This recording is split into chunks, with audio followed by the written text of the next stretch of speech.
Well, hey there, rock fans. I'm Jasper Dave, and this is Retirement Rocks. In this episode, I'm going to share with you some photos that were taken during a rock hounding adventure that the wife and I took back in October.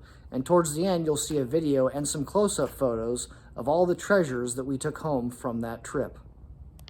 But before we get started, if you haven't subscribed to my channel already, please go ahead and do so now. I'd love to have you. And if you like the video, give it that big old thumbs up. All right, here we go. We hit the road and headed northwest.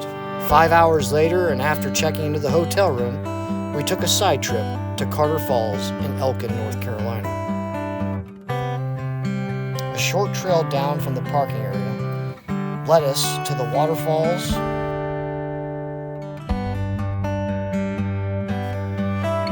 cascades,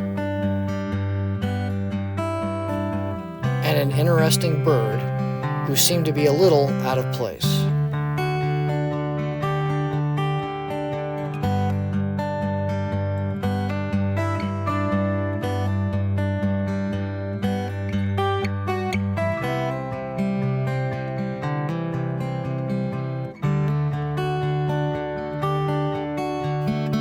After admiring the sights and the sounds of Mother Nature, it wasn't long before we decided to get our hands and our feet wet while looking for treasure.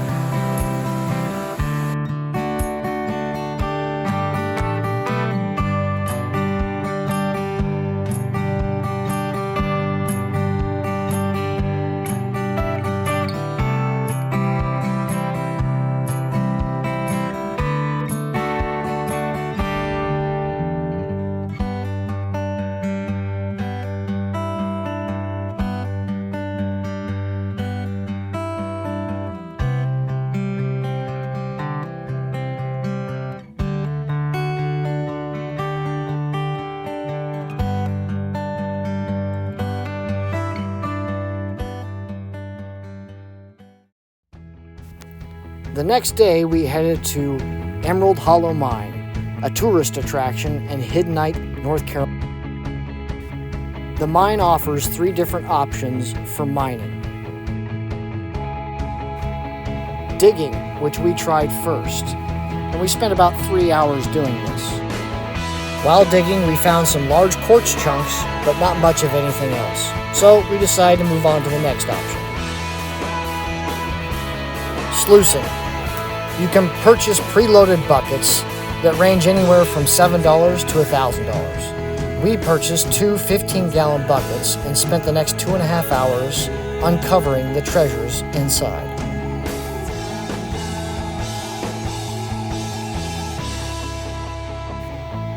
After a short break, we grabbed our gear and took on the last option, creekin. The water was a bit chilly, but that didn't stop us from jumping in. In my opinion, this was probably the funnest option of the 3.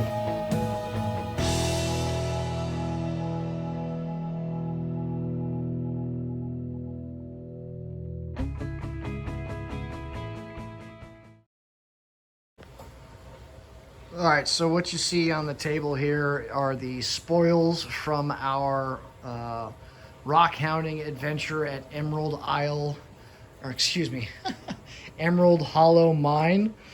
And the top pieces really, I think, were obviously the amethyst. You've got the citrine point cluster here. And there were a couple of the other ones that you see here on the table that were also on the top of the buckets that we purchased. But out of the buckets that we purchased, we also got some green aventurine, blue aventurine, several rose quartz, rather large rose quartz over here. And I'll pick it up just to kind of give you an idea of the size of this particular shard that we got. Here's another, big ticket item right here is this quartz point, as well as this one here. I mean, they're pretty good size. But yeah, we got some fluorite, sodalite, orange calcite, at least that's what we think that is. Pigeon blood agate, obsidian, a couple of different geodes some of them that we had broken open while we were there. I think it's this one in particular. They tried to break it open, but they weren't very successful, and I didn't want them to damage the rock anymore. So I told them to stop, and I would take care of it when I got back to the house. I haven't cracked that one open yet, but I'll work on that soon. We got some Clevelandite, which is pretty cool looking. Red jasper, I'll cut that up or break that apart and tumble that later on. Some Kambaba jasper, dragon's blood, leopard skin jasper, what we believe to be a pistachio jasper here. I don't know if you can get that to focus or not. There we go. We think that that's pistachio jasper. Lepidolite, unikite, polychrome. We got some coralized, agatized coral. Coralized agate. Lots of emerald. This is all the emerald here. Like lots of small pieces and rather large pieces as well. Good for the tumbler.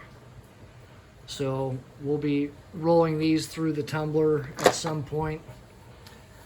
Garnets up there, some pyrite, fire agate, crazy lace agate, labradorite, rubies, chrysocolla, rainbow moonstone. I mean, we got a pretty good variety of everything, and the majority of it is, you know, pretty small to where we're going to be able to tumble it, but there's also some rather large pieces that, well, now I got to figure out what I'm going to do with those large pieces. And my first thought is to purchase a tile saw and cut them up, but see how that works. But you know, that's something a bridge to cross later on down the road. But we also got green jasper. We're not 100% sure if this is Kambaba or if this is pistachio. Some other green rocks here that we're not really sure about. They almost look like an opal that I had previously tumbled. They kind of have that resemblance to them, but we're not really 100% sure. And then some other green jasper down here. At least that's what we think it is. So then, in addition to all that, so that's what I just showed you. That is all what we pulled out of the purchased buckets. But down here, this is stuff that we found at Carter Falls. This section right here is what we found at Carter Falls. And there's some interesting looking pieces in there. We don't quite know what most of these are. And then over here, this is what we pulled out of the creek while we were creeking at Emerald Hollow Mine. Some of the big takeaways from the creeking at Emerald Hollow Mine is this pink quartz shard that I had found. We got a couple pieces of emerald here and 2 pieces of amethyst, maybe 3 pieces. Yep, 3 pieces. That one right there. I originally thought that this was emerald when I originally pulled it out, but I think it's actually glass, because we did find other glass shards while we were creeking. So, and then all these guys, you know, that kind of looks like I'm drawing a blank on the name. Tourmaline. I think that's tourmaline. This is probably a quartz of some type.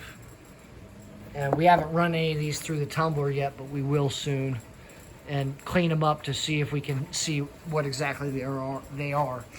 But then down here, this is also what we pulled out,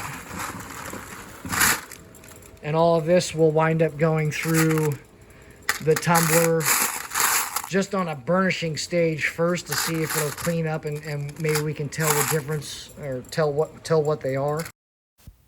Well, all right, folks, here are the close-ups of some of the larger specimens that we pulled out of the buckets that we purchased. Overall, I'd say that we had a really good time at Emerald Hollow Mine, and we do plan on going back and visiting again. It was definitely worth it. However, I will say, as far as the digging portion goes, I don't think the digging portion is necessarily good if you only have one day. I think the digging portion is good if you have multiple days and you can return to the same site. You go to one site the first day and then go back to that same site, the rest of the time that you're there, so you can continue digging and getting deeper and deeper. So if you only have one day, I would recommend doing the creeking and the sleuthing and maybe hold off on the digging. But who knows, you might get lucky with the digging and, find something great. The other thing I'll say about Emerald Hollow Mine is the staff there, they were very friendly and very helpful. They were helping us identify rocks as we pulled them out, and they were giving us tips on where to dig or how to do the creeking. So very, very friendly and very knowledgeable. I'll leave a link to the Emerald Hollow website in the description of the video so that if you're interested, you can click that link and go to their website and get more information. All right, folks, well, that does it for this video. Hope you enjoyed, and until next time, just keep on tumbling.